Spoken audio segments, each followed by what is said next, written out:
ለማይረባ ስልጣናቸው ሲባል ልጅ አሳዳጊ በደላት እንዳትባይብኝ ስለያደረኩት መሆኑን እንዳትረሽ።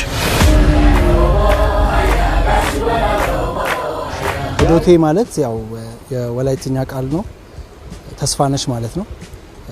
ህዶቴን ለመስራት መነሻ ሀሳብ የሆነ የፊልማችን ኤግዚኪዩቲቭ ፕሮዲዩሰር ታምራት በርሄ ገብረስላሴ ይባላል። ጀርመን ነው የሚኖረው። በሚኖርበት ሀገር የጤና ባለሙያ ነው። ከዚህ በስደት አጋጣሚ ሄዳ ያገኛትን በጤና ዙሪያ ኢንተርቪው ሲያደርግ የአንዲትን ሴት ታሪክ እዛው ትነግረዋለች። እስከዛሬ ድረስ የሴት ልጅ ግርዛት ቀረ በሚባልበት ቦታ ላይ ግን እስካሁን ብዙ ሰለባዎች እንዳሉ ይገባዋል።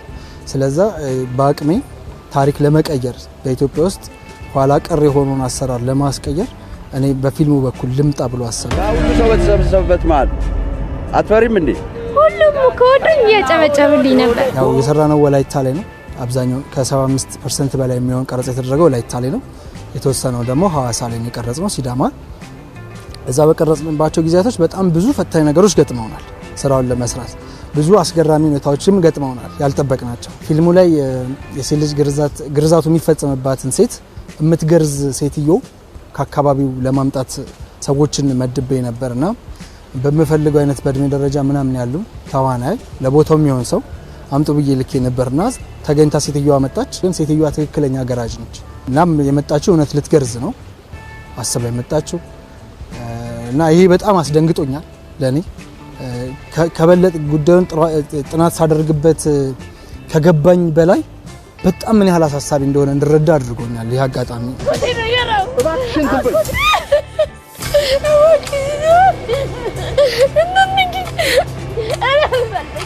እኔ እንደ ካራክተር ስጫወተው በጣም ከባድ ነበረ። ካስ ከተደረኩ በኋላ ሳውነንበው በጣም የተሰማኝ እውነት ለምን በጣም ነበር እንትን ያለኝ።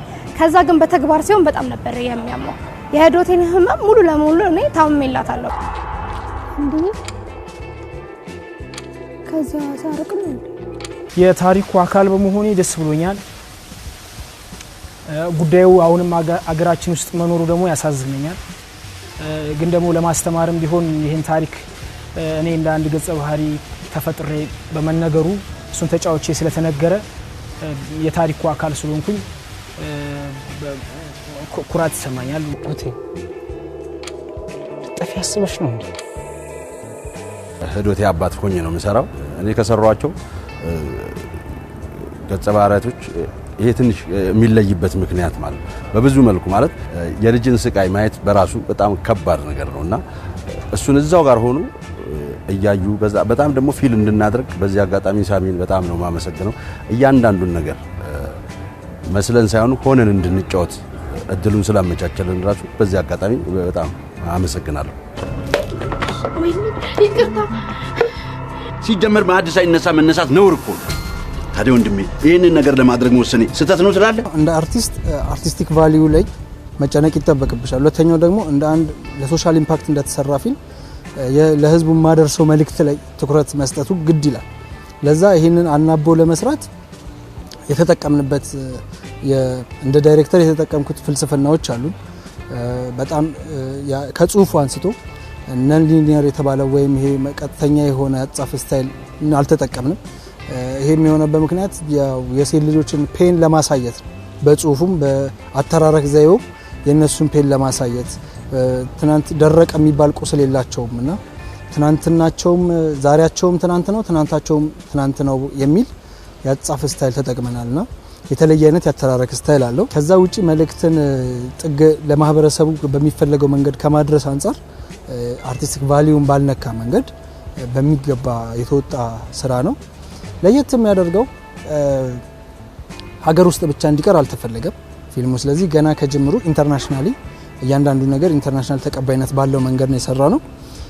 በዚህም መንገድ ጀርመን ያለ ግሩምበርግ የተሰኘ ትልቅ የፊልም ካምፓኒ ጋር በአሶሺየትድ ፕሮዲዩሰርነት ተስማምተው አብረን እየሰራን እንገኛለን። በቀጣይ ፊልሙን እንግዲህ ኢንተርናሽናል መድረኮች ላይ የምናየው ይሆናል ማለት ነው። በሰብታይትል ነው የተሰራው። ሰብታይትል አለው፣ የእንግሊዘኛም ሰብታይትል የጀርመንኛም ሰብታይትል ደች የተጠቀምንበት ስራ ነው። የልጅ ህይወት አይደል? አሁን እሷም ይሻክላል። እኔ መገረፍ አልፈልግም። ለኔ ትልቁን ስኬት ተሳክቶልኛል የምለው አክተሮቼም ሙሉ ቲሞቼ፣ አርት ዳይሬክተሬም ስፔሻሊ ረዳት ዳይሬክተሬ ሁሉም በጣም የሚያስደንቅ ዋጋ ከፍሏል ለዚህ ስራ። የሚገርምሽ ነገር መሪ የዶቴ ፊልም መሪ ተዋናይ ሆና የምትሰራው ጽናት ተረፈ በጣም ትታመምብን ነበር። በተደጋጋሚ ታማ ቀረጻ ስንሰርዝ እንኳን ኖ ትለን ነበር። ብዙ ቻሌንጅ ቢኖረውም ግን በተዋናያኖችና በፊልም ክሩ አባላቶች ጥንካሬ ልናልፈው ችለናል።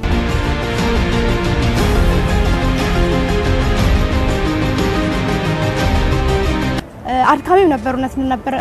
ከነበርኩበት ኪሎ ሙሉ ለሙሉ ቀንሼ ነበር የመጣሁት ወደዚህ ስመለስና ሆስፒታል ግሉኮስ እየነቀልኩ ነበር ሰራ የነበረው ሰካለው። ከዛ ተቀርጬ ድጋሚ ሆስፒታል ገብቼ ነበር ምተኛው። ጠዋት ወጣለሁ ድጋሚ እንደዛ ነበር ስንሰራ የነበረው። እንደዛ መሆኑ እኔ በጣም ደስተኛ ነበርኩኝ። በረንብ ነበር የተንከባከቡኝ። ደስ ይል ነበር እውነት ለመናገር።